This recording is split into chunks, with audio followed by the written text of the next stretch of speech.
sending down either to the area of the brain stem or other upper motor neurons going all the way down to the spinal cord. And this would be, of course, anywhere in those ventral horns. So now we have a lower motor neuron. So it's either going to exit out, in this case from the brain stem going through some cranial nerve, and I just give you an example, somatic motor control to skeletal muscles on the face, so any type of facial expression, that somatic motor signal, chewing for example. Or if it's going from the upper motor neuron down to the lower motor neuron, again it's going from the spinal cord out to the peripheral nervous system. And you can imagine ultimately signaling to, say, a musculocutaneous nerve to stimulate skeletal muscle in your arm. So simply put, one upper motor neuron traveling down from the frontal lobe, and then one lower motor neuron going out to the peripheral nervous system, giving us that voluntary control of skeletal muscle. So where it gets complicated is over here, the visceral motor. So somatic motor only does skeletal muscles, either on the upper region or your peripheral region. So if it's your spinal cord, then it's always below. Somewhere around your body, yeah, arms, legs, torso, spinal cord. Up high, this would be on your head. And it's the precentral gyrus in the frontal lobe where it starts. And over here you just said visceral motor, so Visceral motor is, of course, both divisions here, sympathetic and parasympathetic, both visceral motor. which is the same as autonomic. Same as autonomic. Autonomic, sorry. Yeah, autonomic, visceral motor, Visceral motor. synonyms. Synonyms. So we have, again, one upper motor neuron, I'm just using that same color. And usually two lower motor neurons. The exception where we only have one lower motor neuron is that connection for sympathetic. One lower motor neuron going into the adrenal medulla. So on this diagram, let's look sympathetic. So we have our upper motor neuron. Cell bodies are in the hypothalamus. So it now has its axons that travel down, and it's going to now signal to the cell bodies of preganglionic neurons that are found somewhere in the spinal cord between T1 and L2. Only on the lateral horn. Only in the lateral horns. Exactly where the T1 to L2 segments are, lateral horns. So now we have that preganglionic, that's what we said for, again, the color code over there. It has an axon that travels out just a very short distance, so a very short length to that sympathetic preganglionic fiber. And now we have the ganglia, the cell body for the postganglionic neuron.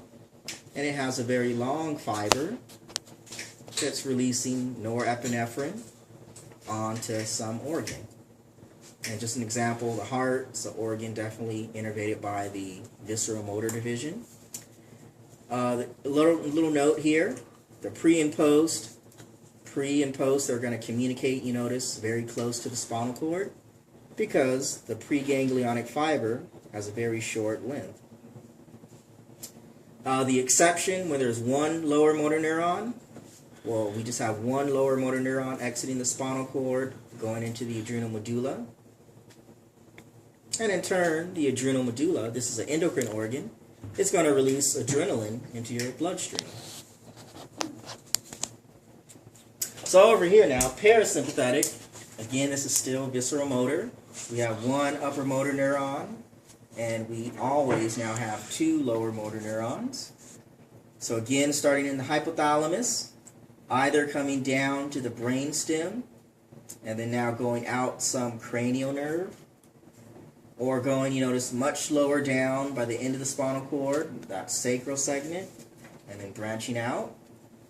So for this case, the preganglionic cell bodies, either in the brain stem, going through the cranial nerves, 3, 7, 9, and 10, or all the way down here from the sacral portion, S2, 3, and 4.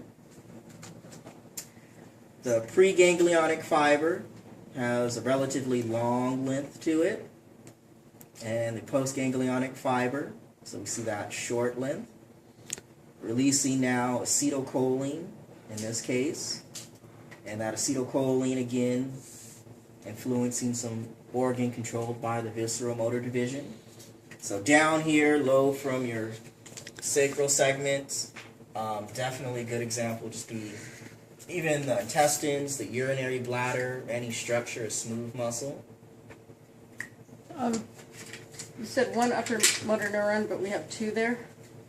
Well, either the one that goes to the brainstem or just one that goes all the way down to the sacral. Oh, and then they have the two lower. Okay, got it. And then up here in a cranial nerve, just for example, you can think of oculomotor nerve controlling smooth muscle inside of the eye. And since we have this long fiber for the preganglionic, well, we see that communication is closer to the organ.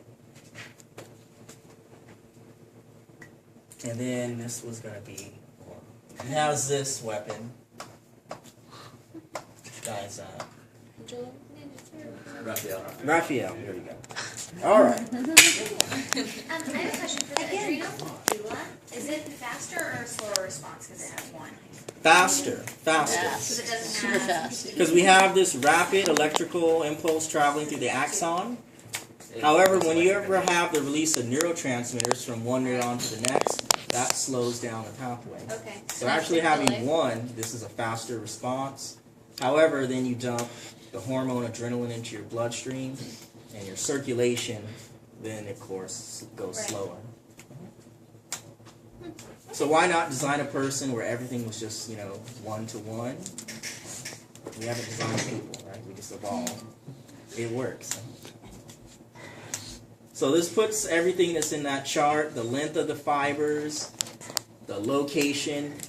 We're describing that regional distribution. Where does it exit? Where does the motor signal exit the central nervous system? The length of the fibers, the type of neurotransmitter released from the postganglionic neuron.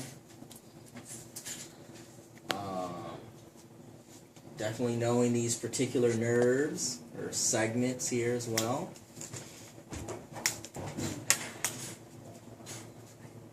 And then comparing it to somatic motor, the overall number of neurons. For parasympathetic, both of the upper motor neurons, the cell bodies, and the hypothalamus. Both are from the hypothalamus, yeah. Make that clear.